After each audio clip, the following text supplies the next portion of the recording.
जलना सीखो।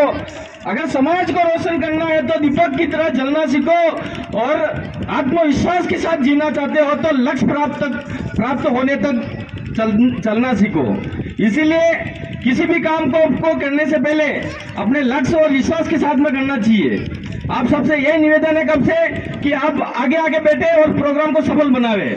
इसलिए 9 अगस्त विश्व आदिवासी दिवस को लेकर जो भी भाई यहाँ पधारे हैं और अपने हक और अधिकारों को लेके जो लक्ष्य लिया है अपने प्राप्त करने के लिए यहाँ पे विराजमान हुए हो, मेरे आदिवासी भाइयों की आदिवासी बहनों और नौजवान साथियों और बुजुर्गों को दिल की हृदय की गहराई से आपको धन्यवाद अर्पित करता हूँ, क्योंकि आप आज के इस कार्यक्रम में उपस्थित हुए हो।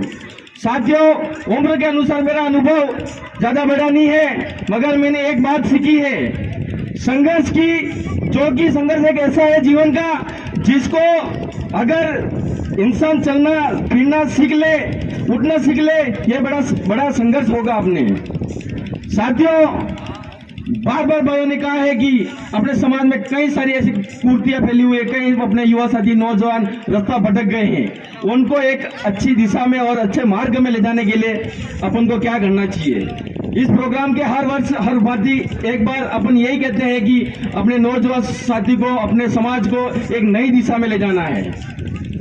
इसलिए वर्षों के संघर्ष के बाद में भी आदिवासियों को मूल निवासी कहा जाता है, परंतु मूल निवासी कहने के साथ साथ आदिवासियों को मिला क्या आज तक। साथियों, हमारी लड़ाई यह है कि हमको मूल निवासी तो कहा गया है, मगर हमारे समाज को मिला क्या है आज तक।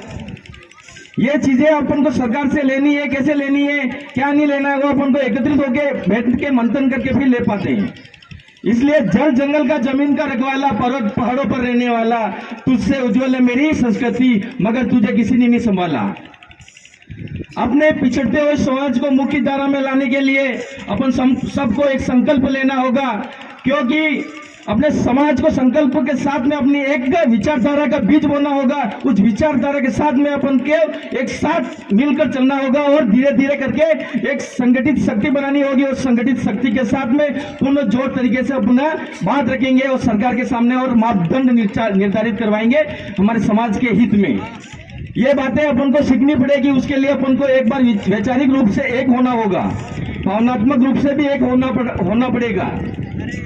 भाइयों ने कहा कि बहुत से ऐसे युवा भाई है जिन्होंने ग्रुप बना रखा है। ग्रुप बनाने का माध्यम एक होना चाहिए कि जो बना रहे हैं वो अपने एक हित में हो, समाज के हित में हो, वो